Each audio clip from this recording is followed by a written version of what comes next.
Jail. Jail.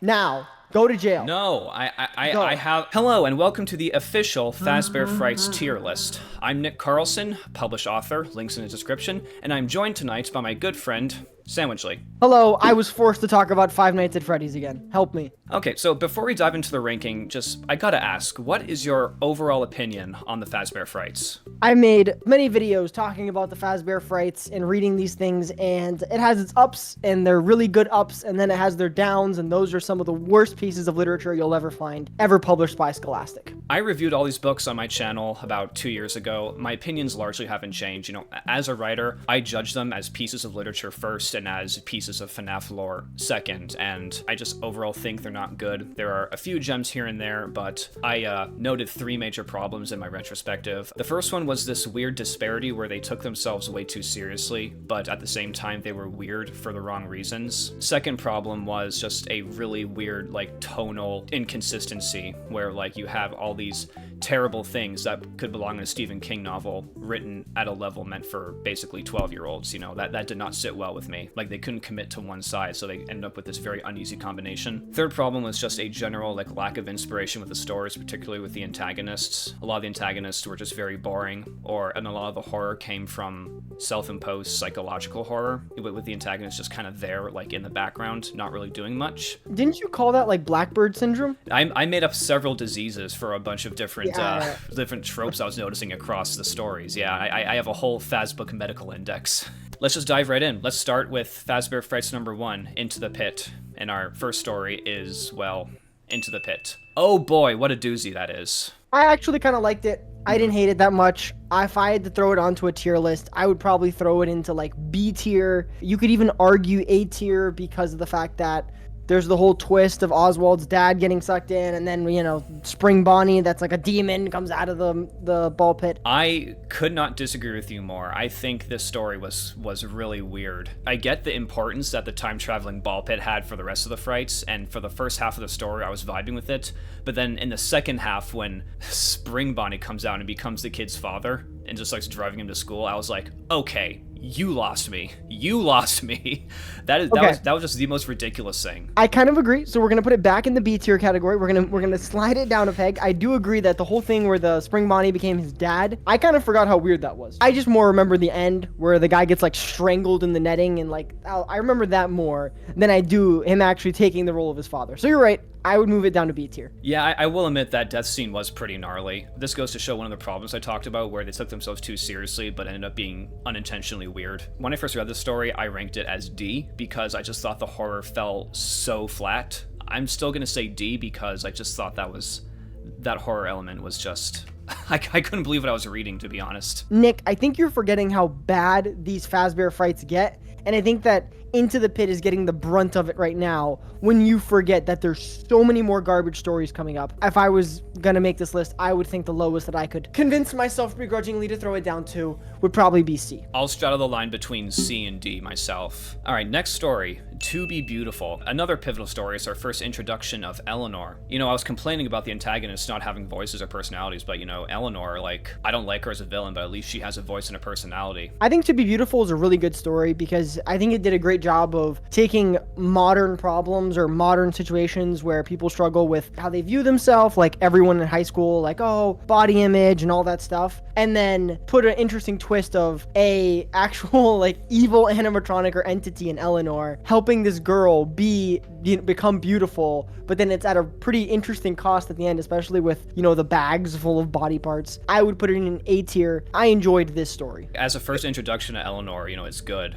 You know, I just despise what Eleanor's role in the rest of the Fazbear Frights, you know, once we figure that out, how deep that goes. But you can only rate the story, okay? So you can't rate Eleanor. You're rating the story, so just rate the story. Put it up in A tier. No. I still thought that the human element, the human drama was a little weak. You know, you said it addressed some real issues, but still I wasn't, like, as moved as I could have been. I think B is the highest I'll go with that one. All right, that's fair. So next story, Count the Ways. So I'm contradicting myself here because here's another story where you have an antagonist that has a voice and a personality, like a really fun voice and personality too. I really liked how Funtime Freddy was characterized in this. My massive complaint with Count the Ways is the protagonist is one of the most insufferable people you'll ever read. Sometimes the protagonists are just so annoying and so unbearable and just so awful that you almost side with the antagonist. Personally, I would throw Count the Ways in D tier. The protagonist was just a complete like comical stereotype of what like a goth kid is. Like I Yeah, exactly. I want to die. Algebra is the bond that keeps mankind down, or some. Well, I don't Yeah, know it was what the hell that line was. That was one of the worst lines I've ever read.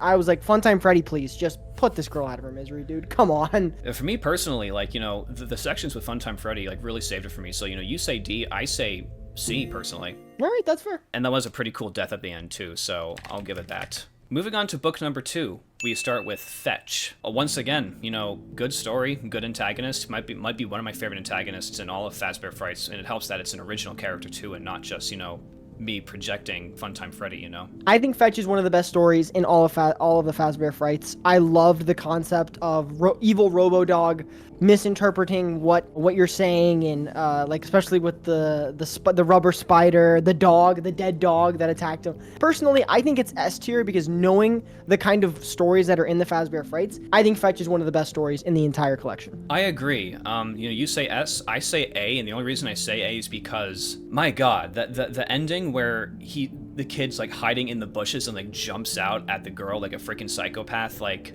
that. Oh my that gosh. was one of these. That's what I'm talking about. That you were talking about this. You were talking about protagonists being awful in these books. Like this is where you intentionally make the protagonist stupid just so the story can play out the way you want. I agree with you. Fetch is one of the best stories. Is a very strong A tier for me. Next, Lonely Freddy, which I was extremely like. I gave it a lot of praise in my review because it did this thing where like it completely sidelined me with the human drama, but then it still incorporated a lot of good FNAF elements into it, in my opinion. You don't agree? Oh my gosh, I couldn't disagree more. Protagonist is so insufferable. Once again, another person. I think it was it's Alex. I'm pretty sure the protagonist's name is Alex. Alec, it's been a little Alec bit with a C. Just once again, another protagonist that is, I think, more insufferable than the traditional insufferable Fazbook character. I think the concept of Lonely Freddy and the ending is awesome, where the mind swap and then the family's leaving and then you hear like the cries of the other children. I think that was a great ending. For me, I'm putting it in B tier. But man, the protagonist is just so annoying. There's where an exception lies because I think the other protagonists were unintentionally insufferable, but this kid, he presented with a lot of severe issues. And I think that did help the experience for me. There was something wrong with him, and there was something wrong with his sister. Like, they were both kind of like two, like, you know, addled minds trying to outplay each other, which I honestly thought was a bit more, like, mature, I guess, than I was expecting for this series. Him being purposefully annoying might not have been, you know, as bad as him as a character being accidentally annoying. But I still think that he was just insufferably annoying, and it kind of drove me nuts. Lonely Freddy's S for me, B for you, correct? Yeah, B for me. You said S? S, yeah. S stands for stupid. Got him. Next one. Out of stock. Not a...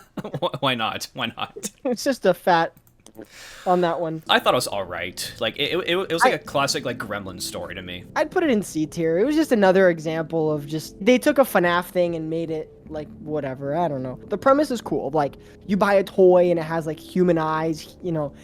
I get it. Haunted toy. What was meant to be an innocent purchase goes wrong and almost eats a kid and almost, you know... I want to throw it in C tier, but now that I think about some of the awful stories that we're going to be ranking later, I'm going to actually move it up to B tier. I agree. I'm B as well. Like, it was a fun little story. Nothing really offensive about it. So, B. Yeah, okay. Next book, 1:35 a.m. Now, little did I know that this was patient 0 for the aforementioned Blackbird syndrome. It was funny because when I read it for the first time, I was like kind of like vibing with it, kind of this psychological horror, but this was before I realized that it would, that the same story trope would perpetuate across, you know, several other stories, and it would come to annoy me more and more. So I hate it for what it represents, but as a story by itself, like just reading it on your own, like it's okay. I agree. I think that I would actually throw this story into A tier because it was unique at the time. It was cool, and I wasn't used to this being an overused trope throughout the rest of the books. See, it didn't really do much for me even the first time, because I think the story I compared it to was It Follows. It Follows is kind of a similar concept where you're haunted by an entity only you can see. The thing is that the It Follows demon has shown itself capable to be lethal. With the 1:35 a.m. doll, you know, it didn't really show itself capable of anything except just showing up and being annoying. So for me, it's a weak B, high C, because I just didn't think the horror was as effective as it could have been. I agree with B. I'm looking at my list, and I see it on the same tier as 1:35 a.m., Lonely Freddy, and Out of Stock. And I'm like, oh, okay, I actually agree with that. I, however, will take it down to C, like a very strong C tier, but kind of poking its head into B, but not quite there. Room for One More. I thought this was all right. It did body horror pretty well. It showed something from the actual games. I don't know, I guess that's all I can say about it, really. I enjoyed it definitely more than I did 1:35 a.m. I like Sister Location. I like the way that it was done. Taking that concept of the animatronics trying to escape almost from the games, I would put it in A tier personally. It's B for me. I still think it was a little slow, but, you know, I think B and A is a good compromise. Okay. Next one is The New Kid. I have a special spot for this one. Was it like up your ass or something? No, it's called F tier. I hate this story. I hate this story. The New Kid had such a cool concept of being like, oh, you know, this is Scott telling us that Golden Freddy is inhabited by two spirits, but the entire story does exactly what I said earlier and just has the most insufferable characters ever. You know, all the FNAF YouTube channels and all, like, oh my gosh, this is Scott confirming that two spirits. Oh, that's great. That's cool. Story was still buns. It was awful. Protagonist was really creepy and annoying. Kelsey and Devin have a special spot in F tier on right here. Just F. Just completely ridiculous, and like that final scene where like I can't even remember what happened. Like Golden Freddy like ate them or something. And then Golden Freddy suddenly appears at like another school and finds some place. Bro, just end the story on to the next. This is kind of like one of my criticisms of the story, because, you know, I expected, you know, maybe like a story from Fredbear's Diner in one of these things. Like, no, yep. we get our Golden Freddy story and it's this shit. So I agree. F tier. Moving on to book number 4, Step Closer. Now this one I actually like. It did the Goosebumps formula the best. It featured a character we were familiar with, Foxy. It featured like the idea of a curse that he didn't know if it was a curse or just really bad luck. It kind of introduced the cliche of the kid getting hit by a truck in the end, because that seems to happen a lot in these stories.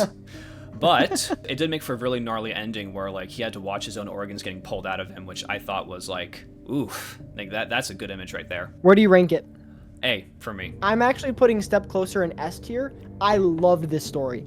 I think it's one of the best Faz stories. I loved the concept. I loved the way they did, like, oh, he thinks he's unlucky. The protagonist is once again slightly insufferable, but they justified it because this guy thinks his entire world is falling apart.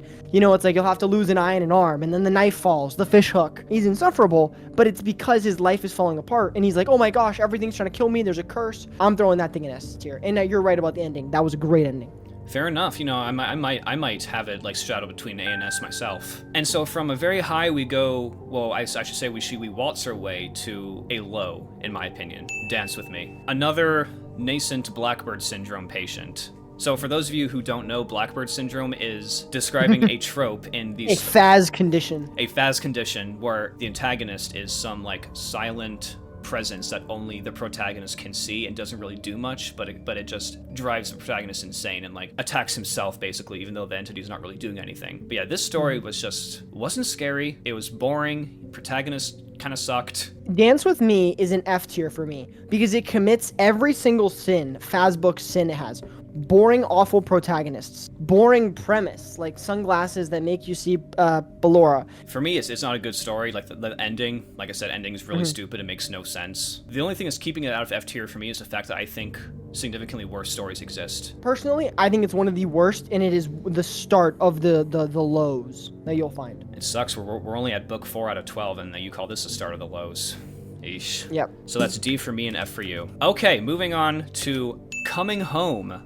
Very interesting story. It's a story that's not typical for a Faz book, and I personally put it in an A tier because I think that it was such a twist. It was kind of hard-hitting for me, I'm not gonna lie. I actually really like the story. The way that the mother's dealing with, the family is dealing with grieving, loss, and then this concept in the FNAF universe where heaven or hell don't really exist, so spirits kind of just linger where they died, and Susie died at the Fazbear, but her spirit's lingering with her family, but she doesn't realize, and then Chica kind of comes to take her. It's such a weird story, and I really liked it, and I appreciated them stepping out and exploring it. I think when I first read it, I didn't really get it, but the more I thought about it, the more I kind of appreciated like how it kind of sort of explained how ghosts and, you know, the concept of the afterlife worked in the FNAF universe. It had a very Sixth Sense vibe going on. That's what it was, Sixth Sense. I was struggling to think of the comparison that I had, but it was Sixth Sense. I didn't think it was particularly frightening, but so that's why I put it in B tier in my first review. That's why I think it deserves A tier,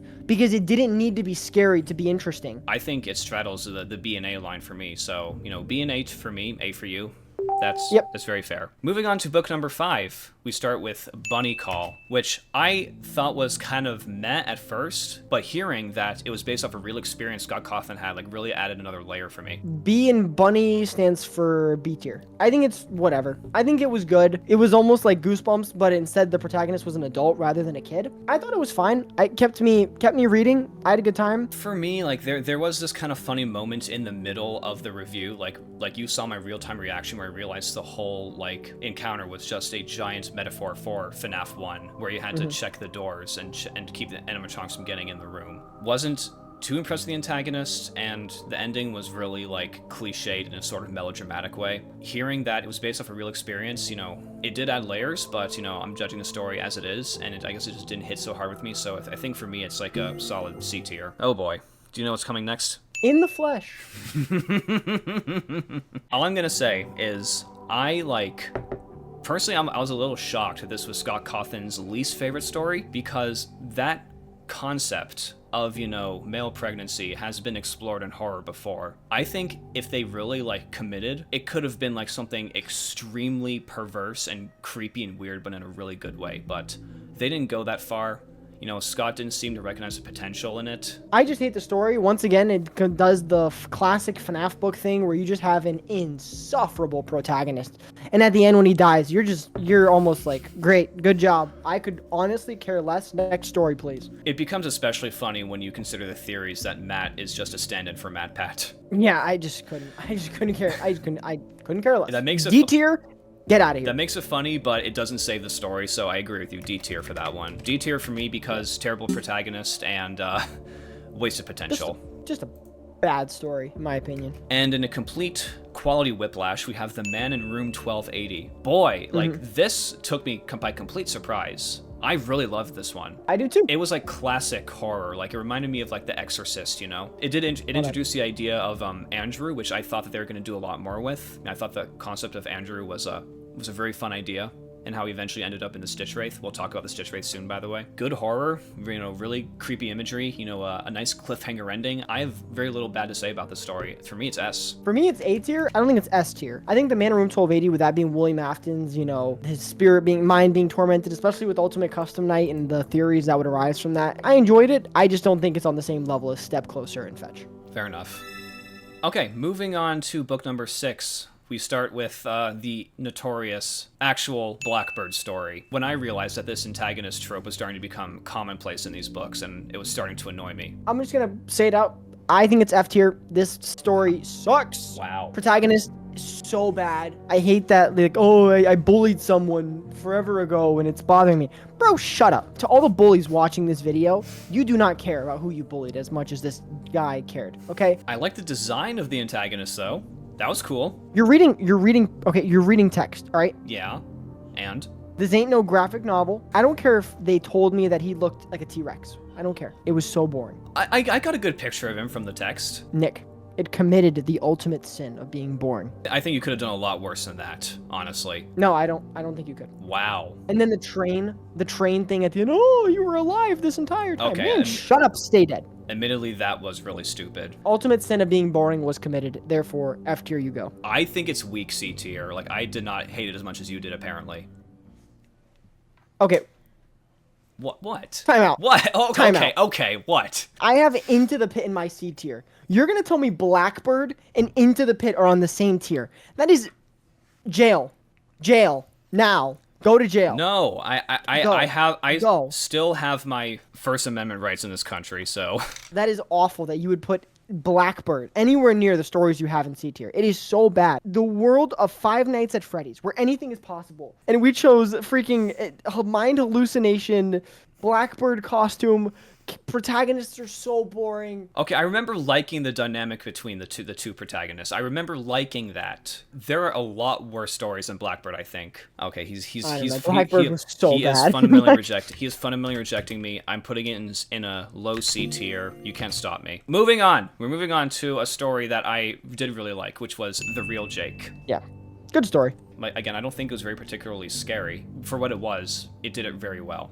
And it was like a surprisingly dignified way of looking at, like, you know, this theme of like childhood disease and like the lengths a father would go to keep his son company. Yeah, and how it led up to the Stitch Wraith. You know, I think that was very well handled, very well done. I put it in A because if you notice, what I have in S tier is Fetch and Step Closer, which contain that scare element in them. But I think The Real Jake did a great job of giving me a protagonist that I liked. I know, that's crazy. A protagonist that we care about. Oh my gosh, it's wild for a Fazbear Fright. You had to give him terminal brain cancer to be likable, though. Personally, I think, you know, what it did well put it over the edge, but that's just me. I respect it. Next one, Hide and Seek, featuring FNAF 2 Shadow Bonnie, whose name is just Scott Cawthon slamming his hands on the keyboard. RWQXF something.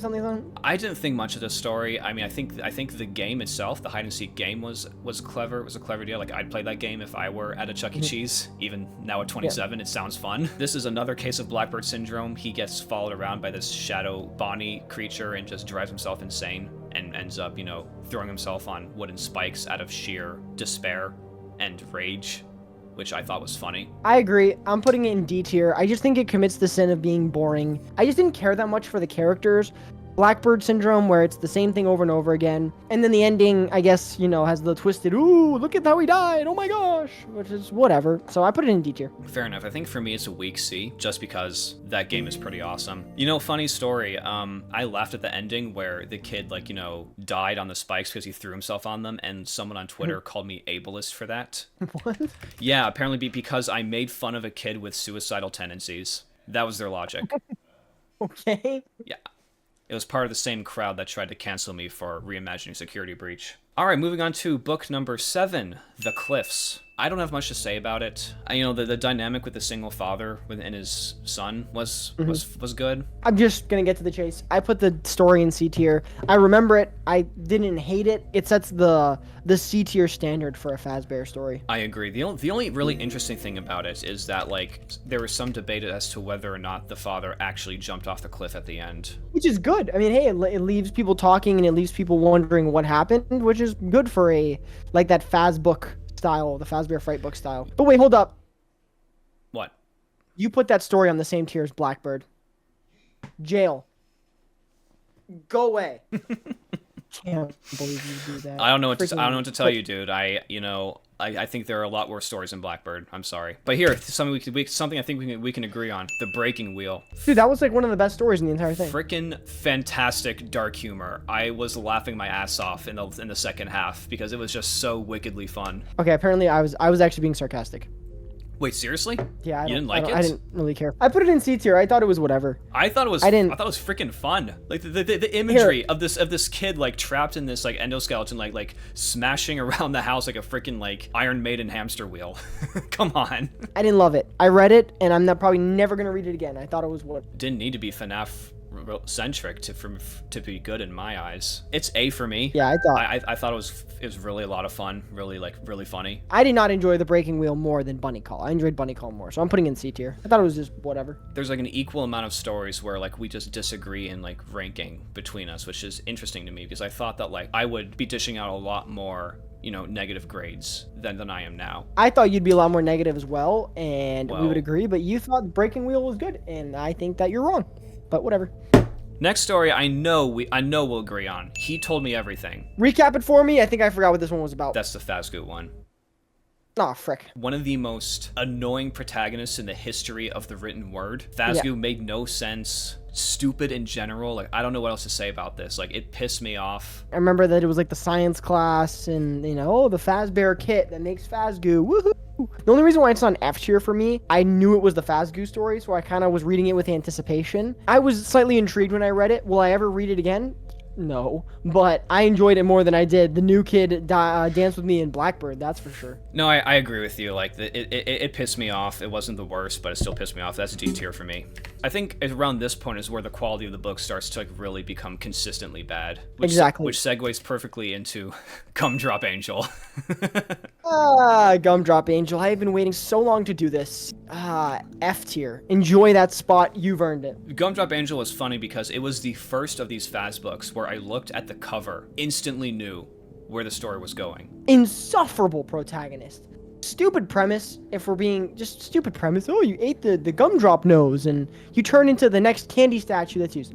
I could care less. That is one of the more convoluted Fazbear mechanics I've ever seen. Like, you know, oh, we turn kids into gumdrop entities, gummy entities, and, you know, only the birthday girl can eat the nose, but, like, we'll only get more gumdrop entities if someone breaks the rules and eats the nose. It's just, I think there are worse stories, but I think it might be dipping into F for me because this story just stupid. Well, I think Gumdrop Angel is actually shorter and it has less pages, so I think that would make it better than Blackbird. I love Gumdrop Angel. It's great. I don't care if it's 2 pages less. It's 2 pages less that I have to read of garbage, so. I'll jump between D and F for Gumdrop Angel for me. Sergio's Lucky Day.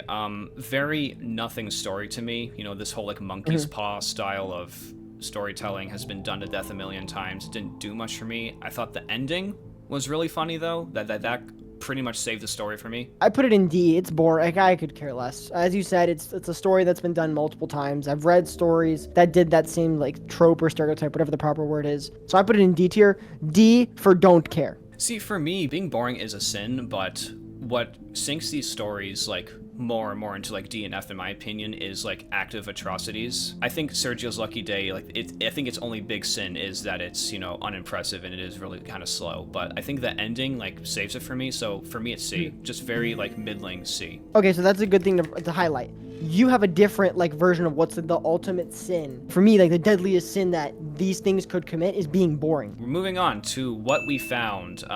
Interesting for kind of sort of the wrong reasons, I think. I think the setup was good. I liked the protagonist and his backstory, but in terms of being a overblown FNAF 3 adaptation, didn't really do it for me. Personally, I agree. I threw it in C tier. I think it's just average. I think that, you know, the concept of Springtrap and the way it uses the imagery of the place coming alive and it's just all going on in his mind because he might have touched like agony, like that's the theory, is the agony of Springtrap when he touched him. Like, yeah, whatever you want to call like the FNAF lore of it. Do I really like the characters? Do I really like everything about it? No, but I think it's interesting. So C. The whole second half where everything comes to life and starts chasing him reminded me a bit too much of the climax to the Twisted Ones, where it seems like they really just threw everything in the kitchen sink at. When I hear you say that, I'm like, oh, that's at least interesting. Whereas you go back and you go to Blackbird in Sergio's Lucky Day, it's boring and uninteresting. I mean, at least we agree on the placement. It's C for me. Next story. The goddamn Puppet Carver. Let me guess where you're gonna throw this. D tier. You guessed right.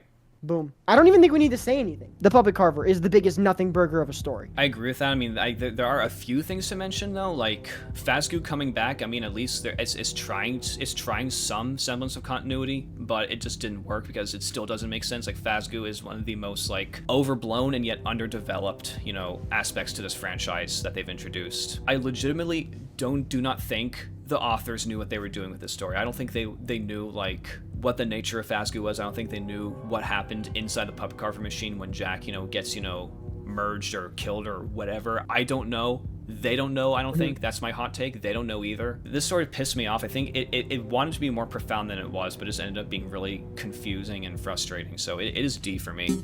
Next one, Jump for Tickets. A few interesting things about this, and the protagonist was annoying, but not like, it wasn't to the point where I didn't understand it. Like, you know, you kind of understand why he's bitter and like obsessive. Coils the Clown, thought was an alright addition. I thought it was really funny how they actually had him crying at the end.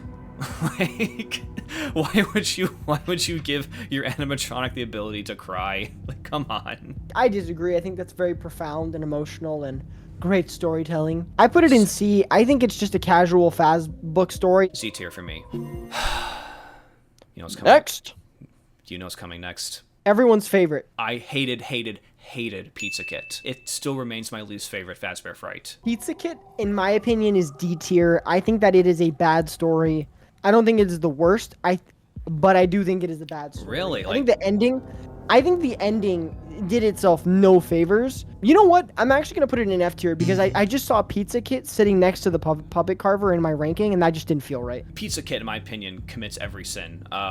Stupid protagonist making stupid decisions just to make the story happen the way it did. Very non-existent horror that just mostly happened in her head. Some of that imagery just really like makes me feel icky. It's one of those things that like the deviant artists would have a field day with, you know? It must have been so bad that my brain said, "You're gonna forget whatever you read," because I have no idea what you're talking about, but I don't need you to tell me what you're talking about. And I want to forget that story. F stands for forget, and I want to forget Pizza Kit ever existed. I'm not done. And that dumbass ending, that dumbass fucking ending is probably the stupidest ending I've ever read in a Fazbear Fright. And I'm still convinced that the co-author, Ellie Cooper, was inspired by the Amy Schumer movie Snatched for that thing about the tapeworm. I still think that's what happened. I remember that.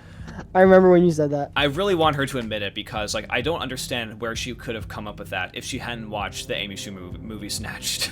I think you saying that it has the worst ending is not true because there is one that has a worse ending. Have we gotten to it yet? And we'll get to it. We'll get to it. Okay. Moving on to Friendly Face. Probably one, it's not the worst story, but it irritated me a lot more than a typical Fazbear Fright. You can order your pets to be reanimated or recreated as animatronics? Recreated as an animatronic, yes. Yeah, and then the guy sends his pet DNA, and it turns out to be the face of his friend. Yeah, because he accidentally sent the dead friend's hair instead of a cat hair. Because the friend got hit by a bus, like a truck, like whatever. Yes, another kid getting hit by. There is a car, and it's going to hit me. Anytime a car is mentioned in the Faz books, it's like death, instant death. You're going to die. Run. I put it in C. I think it was just whatever. You know what, D actually. I saw it next to Jump for Tickets, and I got like a little. My heart was like, no, don't do that.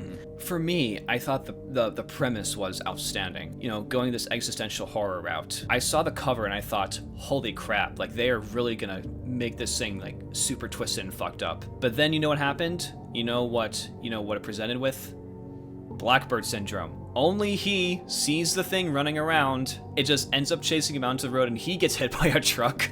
I'm running out on the road. You had such a great concept. That could have been great if you actually gave this thing a voice and made him interact with the protagonist in a meaningful way, but no, it just creeps around. That really pissed me off. I actually agree with you that it would have been better if they made the animatronic thing a real living creature. Like I said, I still think the premise and design is great. I think that keeps it. I think that just keeps it out of D for me. You put it in C. Low C, very low C. Okay. Because I think the first half had a lot of like emotional strength to it. I will let you cook, but I feel like you've burnt the food already. I think your palate is just a little, eh. I'm sorry, I don't like ash. Okay, I don't eat ash as food. You know, cooking with Jack, he always undercooks his food, and he perfectly cooked an omelet and said it was overdone. Maybe that's one of those things happening. I'm just saying, could be happening with you. I think that you have an awful ranking for Friendly Face, but that's besides the point. We should get to the next one. My ranking is one thing. My opinions are another. We should get to the next story, because that's going to be a fun story. Oh, it is a fun story. We got Sea Bonnies. Woot. Go ahead. Cook. The ending was fun. Like, they did the body horror really well, with the kid running out in the rain and falling apart into brine shrimp. That, I think, was some very effective imagery. Everything before that, stupid as all hell. First of all, like, why would you even design brine shrimp that can do that? Secondly, why would you... this kid's trying to kill the shrimp and, like, say it was an accident. He takes the shrimp, throws them in the sink, and then tells his brother that he accidentally poisoned them while cleaning the tank. Why didn't you just try and poison them in the first place, idiot? Why are you even giving them any benefit of the doubt? These things that assimilated your pet goldfish, why are you giving them the tiniest benefit of the doubt to put them in the freaking water system? I put Sea Bonnies in F tier. I think it committed the sin of being boring. Okay, wait, hold on. Like, not even the ending? I loved the ending. That was fun. No, I was so mentally turned off and like just like emotionally turned. I was reading words, but they were not telling a story in my brain. I'm telling you, When a story commits the sin of being boring and just being stupid, freaking Godzilla could appear, and that might not even bring Sea Bonnie's committed the sin of being boring. The protagonist, as you mentioned, remember we talked about this, like Step Closer, doing a rational right. A fish hook, right? We talked about this. The knife, like this was interesting for the right reasons. Sea Bonnie's, it's a fish tank. Come on. Whatever. I think I'm gonna need more bourbon, honestly. It was stupid. The ending saved it for me. But, like, you say F, I say very weak C. Like, you say, if you say the ultimate sin's being boring, but, like, you know, you being bored, that's a result of you being bored. I judge, like, actual, like, writing mistakes and, like, faux pas in these things. You're right. You judge this on a different scale than I do. That's fine. I cannot stress this enough. We are talking about stories set in the Five Nights at Freddy's world. No one told them they had to make 12 books, and then 13 including Felix the Shark. No one, I don't even know how many there are. 11, 12, I don't care. I don't care what Scholastic says. Scott, have some decency, shut it down, do the right thing. These stories sucked. These are a representation of your world, Scott. Five Nights at Freddy's. Sea Bonnie's, Puppet Carver, they're all absolute garbage. They are, I would not wish my worst. They're so boring. They're so bad. The characters are so uninteresting. Garbage. Oh, sorry, you done? That's what I mean when I tell you that these things are boring. An amazing world that you can write stories in, and we choose Sea Bonnie's and Pizza Kit in Gumdrop Angel. Your rant was so impassioned, I'm dropping it down to D. Saved by the ending, but still a stupid concept. The next one, Together Forever.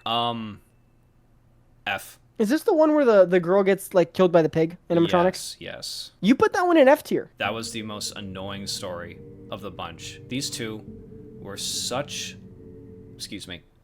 cunts. I have no idea if they were trying to be like comedic, like make it like a horror comedy. I look at the back cover and it says these are spine-chilling tales that will unsettle even the most hardened gamer. I agree that they wrote this story and made you hate them so much that by the end when they die, you're almost happy. I think that's what they were going for. I don't put it in F tier because I think the concept of a class finding a FNAF animatronic, like once again, I think it's an interesting idea, but the execution was so poor and it did that thing where they create insufferable protagonists that it goes right to D tier for me. Did they ever explain why these two, like, Valley Girl stereotypes were even in an electrical mechanics class in the first place?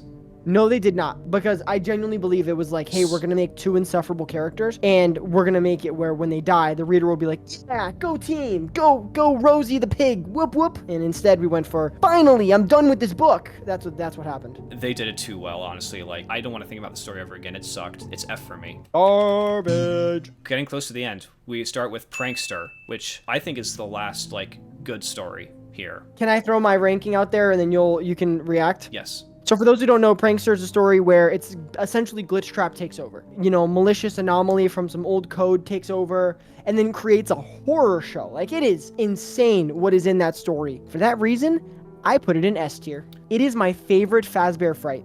Wow. Yeah, no, I agree with you. It is like, as a riff on like the pizza party from Hell Wanted, it's really good. It's really well done. Like, I wish all the Fazbear Frights were like that kind of concept, like, you know, riffing off something we know from the games and just with the character we know, Glitch Trap, going to town on the depraved levels of horror they could pull off with that. I think the only thing that keeps it out of S for me is that the protagonist was annoying in the first half. Like, he was just a total, like, you know, nice guy, white knight simp. They played him off as sympathetic, but like, it just did not land with me, so that's why it's down an A for me, but I agree with you 100%. Like, it's a great story. I didn't hate it as much as you did. They actually just wrote a character who falls into that stereotype, but I just think that last half of the story is so good. What is that, like, meme? Like, absolute cinema? Absolute cinema. Yeah, I think I'm just one below you, but, like, you know, A tier is a very high praise for this series. Speaking of which, down we go to Kids at Play. And I think I found the worst ending in all of Fazbear Frights. A kid who's an insufferable protagonist at the end turns into a traffic cone. The end of a Fazbear Fright, which is in the Five Nights at Freddy's universe, which has such cool stuff, turned into a traffic cone. I don't ever want to read that story again. And if anyone mentions to me Kids at Play, I request that you just leave. Just see yourself out the door. Just go away. I thought the ending was stupid as hell, but I just thought Pizza Kid's ending was offensively stupid. So that's why I think that is the worst ending. But, like, you're right. I agree. It's a stupid ending. But it's, I think Kids at Play is offensive because it's a traffic cone. The traffic cone. I think the premise is just cheap and stupid. Like, this is clearly something that Scott Cawthon saw on his Sunday drive and thought, ooh, I can make a story about that. The kids at play sign, the little kid that just stands there with the flag. I mean, Pizza Kid just annoyed me more because I think Pizza Kid was just one shot to the head, like one after another, that just led up to a really, really bad ending. I would never accuse Scott of taking illegal substances, but I would accuse him of taking illegal substances purely based on the fact that this story exists. I'm just saying, dude, we don't know what's in the Monty mystery mix. We do not know what is in the Mystery Monty mix. Let's just get to the next story. Sure. So we're both F for that fucking story. Find Player 2. Another interesting story, both for good and for bad reasons. Find Player 2 is the one where the girl has to find her friend, or it's her sister, and she believes that she was kidnapped or murdered by like a serial killer. I was interested for the first half of the story because I was like, oh, she's going to confront the person who murdered her. You know, she had the guilt of leaving the girl behind. And then the way the rest of it unfolded in the ending, I think that it fell flat for me. I agree. Like, I think there were some elements to the story that were like kind of nascent in the fabric that I thought like could have really been like, you know, expanded upon, maybe like a two-parter. FNAF murder almost victim and the survivor's remorse of being a friend of one of the kids who was killed by William Afton. Like, taking that concept is really interesting. Execution, lackluster. It really makes me wonder if, like, at some point when writing these things, like, you know, someone, either Scott or the co-authors, like, realize what they had, either couldn't or didn't commit. While the ending had some, like, really striking imagery, the circumstances to how she actually got trapped in that little cubbyhole in the first place, stupid as all hell. Completely stupid. Like, why doesn't it have a failsafe? Where was the investigation? Where was like the Are you really telling me they were the last two kids to use that game before it shut down permanently, and that they didn't try and decommission it or search it afterwards? Like, I think it's a strong C tier because of what it could have been, but still C tier regardless. Exactly. Now we move on to the rejected stories. I never read them because they were not canon, and after reading those last few books, I wanted nothing to do with the Fazbear Frights after that. I'll give you a brief rundown. I'll give my opinions. I'll say what I thought went right or went wrong with the stories. So, Felix the Shark is about a kid who basically has this, like, memory of a shark animatronic at one of the Freddy Fazbear's locations. No one believes him, so he goes on this big cross-country journey to kind of, like, find clues and track down the restaurant that had the shark animatronic. He goes to, like, a mental asylum. He talks to, like, you know, the author of this book who was committed, like, into the mental asylum to try and get clues. Like, it was intriguing me at first. He goes to like an abandoned like water park, finds the original location like underground. He finds the tank it was in, like everything's all like dark and creepy and watery. He finds the shark, and then I realized there were 2 pages left. Oh no, we both know what's about to happen. Oh god. I didn't even read it. I know what's gonna happen. He falls in the tank. Yes, he falls in the tank. The tank is designed in such a way that it can only like it's almost like a loop where he's kind of stuck in a current forever. The shark's teeth hook onto his belt and just kind of makes him stuck there, so he's stuck like forever, and that's it. They built up so much. They built up so much regarding like his connection to the shark, you know, the fear the shark inspired in the local townsfolk, the insanity, the psychosis of this author, and it just ends with him like, oh my god, it's awful. Like, the story treats it like a big surprise that the shark is like tattered and creepy looking after being suspended in a tank for 15 years. Oh no, guys, things decay when they're not used and taken care of. That was the first story where I was like super invested, and then the ending just took a knife to everything I just read. Awful. What's your ranking? D. That's fair. Yes, the scoop is an allegory for crazy FNAF fans. It really was like a fourth wall break. It was Scott like reaching out to the viewer and telling them, hey, you know, your actions have consequences in the real world, and when your fantasies clash with people just trying to live their lives, you know, it creates some very undignified consequences. I thought it was super interesting, but I understand why they cut it, because I think it was just a bit too meta and it really did not fit in with the rest of the stories. Very strong B tier for me in terms of story quality, but like in terms of like what it means, like it's probably like a high A, maybe even S tier for me, because it's just that profound and that different and that like, you know, special, honestly, for lack of a better term. And now the final one, You're the Band. Zero clue what this one's about. Even trying to recount the details bores and depresses me. Kid wins a like novelty Freddy Fazbear head that he wears like a mask, but turns out it's actually the original one from the original restaurant. So the more he wears it, the more he embodies like the violent spirit of the ghost possessing Freddy. Guess who shows up to help them get the head back to the restaurant? Mike Schmidt from FNAF 1. What? Yes, I'm not kidding. It's Mike Schmidt from FNAF 1, who we don't know if it's Michael Afton or not. They just introduce him as Mike Schmidt, like basically brings the head back to the original restaurant. And guess who's there? Like waiting for them, trying to stop them. The puppet. Oh, this is, you know what this is kind of sounding like? This is sounding like almost like a FNAF version of the Avengers, where they just like bring all the big name people in, like, oh, look, it's Mike Schmidt. Oh, look, it's the puppet. To me, it read like very like low grade fan fiction. It bored me. It was not scary in the slightest. It was stupid, had a really dumb ending. It is F for me. Like, what a story to end it on, honestly. Yeah, it is F. Like, I can see where you're coming from and that it's boring, but it's also just aggressively stupid in my opinion. So that's why it sinks down to F for me. The puppet is actually really underused in these stories, I'm realizing, because the puppet only appears for a brief moment in the epilogues, which I assume we're going to talk about next.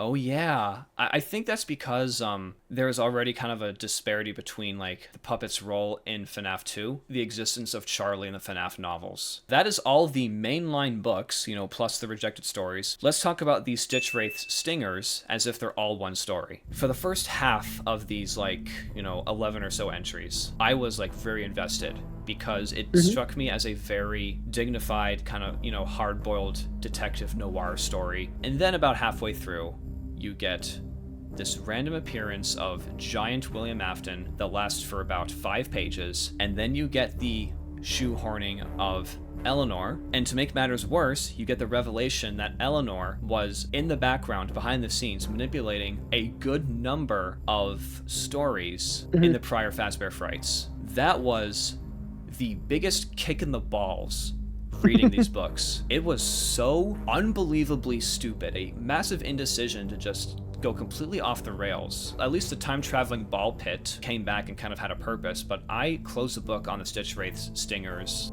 really with a sour taste in my mouth. What would you rank it? Only because the first half was so strong, D. Okay. I agree. First half was really good. And I think that the story should have ended with the Afton amalgamation as the bad guy. I think Eleanor as a concept in To Be Beautiful was interesting. I agree with you. It was unnecessarily extended. And I think that Eleanor commits the awful sin of not just being boring, but just being uninteresting. You're like, oh, Eleanor did everything. And I think the authors, when they wrote it, were like, oh my gosh, they're gonna be so excited when they read this. Eleanor was behind everything. And then when I read it, I was like, that's lame. So personally, I put the Stitch Wraith stingers in C, because I don't think I was as disappointed as you were.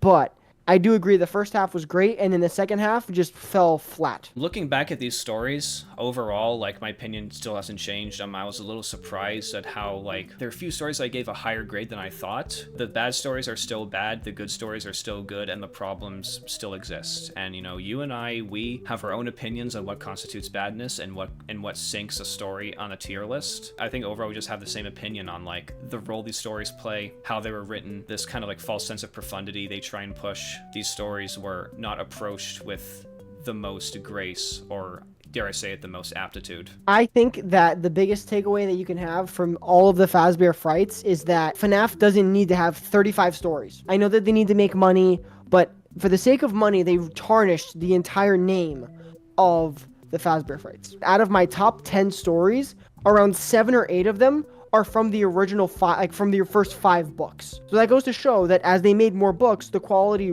heavily dropped off and just never matched what the original ones were. I want to read about Fredbear's Family Diner.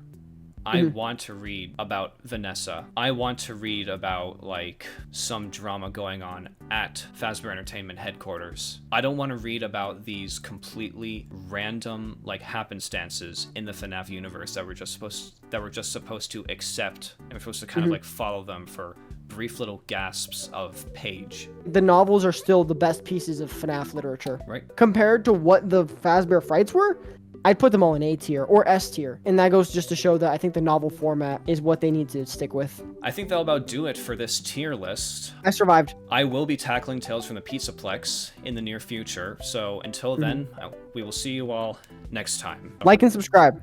Don't forget to do that. I forgot to mention the like and subscribe, yes. I was just about to click stop recording, but yeah, like and subscribe.